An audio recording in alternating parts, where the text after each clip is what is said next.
Now, of course, there are loads of titles which could make this list, and as luck would have it, our on-site article features a grand total of 100 games to avoid, including disasters like Ride to Hell Retribution, Link the Faces of Evil, and Aquaman Battle for Atlantis.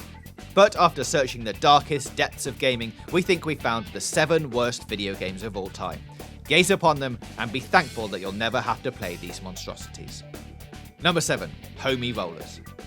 Evidently franchised from dolls found in vending machines across various grocery store empires, the Homies is a brainchild of an ex-LA gang member who tried to teach the youth of America the downside of being pumped full of lead in urban landscapes, or so the story goes.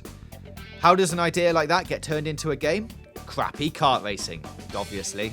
Granted, comparing just about any portable kart racing game next to Super Mario Kart DS is tough, but Ho-Oh, yeah, we're trying that out, came a solid 3 years later, meaning there's no excuse for these terrible graphics and hollow racing mechanics. Some games are so bad they're good. Some games, though, are homie rollers. Number 6. Fugitive Hunter War on Terror. Now pretend for a moment that a video game about brawling with Osama bin Laden was a good idea. It wasn't. And the world needed another military FPS in the early 2000s. It definitely didn't. You'd think that Black Ops Entertainment would have at least waited a tad longer to cash in on one of the worst periods in American history. True, we don't believe Black Ops intended for Fugitive Hunter War on Terror to be an offensive chapter in video game history, but nevertheless it managed to squander its patriotic street cred on a game that looks like it's been pulled from a bunker, roughed up, and forced to stutter its way through an exploitative Call of Duty clone.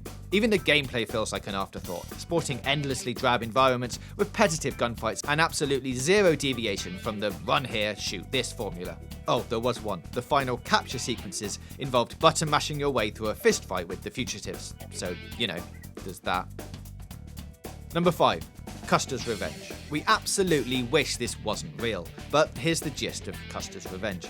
You're a naked, engorged General Custer that must walk from one end of a playing field to another while dodging arrows that fall from the sky. And that's not the worst bit.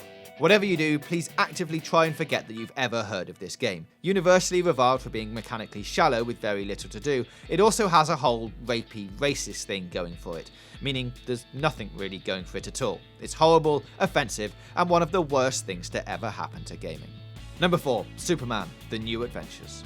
Apparently taking its quality cues from the dismal Atari 2600 Superman game, Superman: The New Adventures, also known as Superman 64, managed to hunt down everything thrilling about being an immortal demigod and banish them to the phantom zone of missed potential.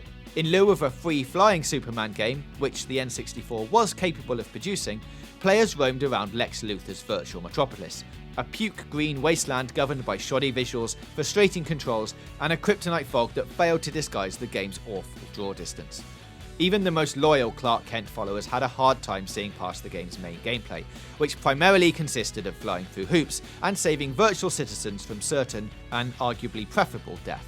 Oddly, the lack of quality didn't stop Superman 64 from, flying off the retail shelves. Shortly after release in 1999, Tidus reported its N64 superhero title had become the 3rd best-selling N64 title and had garnered over 70% approval rating from its core demo. We don't know what kryptonite fog those kids were smoking then, but we're sure the verdict would be different now. Number 3. Club Drive. We can make a perfect case for why Club Drive was so bad just by saying it was an Atari Jaguar exclusive. However, while most of the Jaguar's lineup didn't satisfy the dozens of people that bought it, Club Drive is in a league all of its own. Most of the other Jaguar games are ugly or have bad controls. The game is near unplayable, and it's a feat to keep your car going in a straight line without running into the background's really awful environments. We'd rather go on a Sunday drive through the Sahara with no AC than cruise around Club Drive. Number 2. E.T. It makes sense that E.T. exists. After all, licensed video games weren't new in 1982, and the movie was a big deal. But that couldn't save it from being one of, if not the, worst video game ever to be touched by man. E.T. was something of a coup for Atari in the early 1980s when it acquired the rights to adopt the beloved film into a game. The downside? Programmer Howard Scott Warshaw, hand-picked by Spielberg himself, only had 5 weeks to complete it before the production deadlines for the Christmas season. What that month of development shat upon us was an arguably high-concept adventure game starring a cobra with legs, a variety of pits to fall into, and creepy old men that give chase. Given that description, anyone that tells you they know exactly what to do in it is a liar. ET did more than become the butt of jokes though. It was a large contributing factor to the video game crash of the 1980s, and set a precedent for awful licensed video games. Number 1. Big Rigs Over-the-Road Racing. Stellar Stone's Big Rigs Over-the-Road Racing, also known as Big Rigs, or the game that ruined Christmas 2003, pitched 18 wheels of thunder through hundreds of miles of American road, but delivered about 36 tons of balls stretched over some of the most broken and uninspired gameplay ever to spill its load on PC.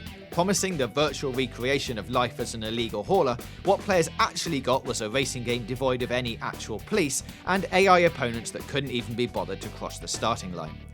Add in the lack of collision detection and text that seems to be written by GTA 5's Roman Bellic, your winner, and only a casual adherence to the laws of physics, and Big Rigs was a colossal wreck on every scale. If you're still intent on playing this one ironically, just don't call us for a pickup when the ride goes south. So that's our list of the 7 worst video games of all time. Can you think of any that we've missed off? Let us know in the comments below, and don't forget to subscribe for more news, reviews, previews and features here on GamesRadar Plus.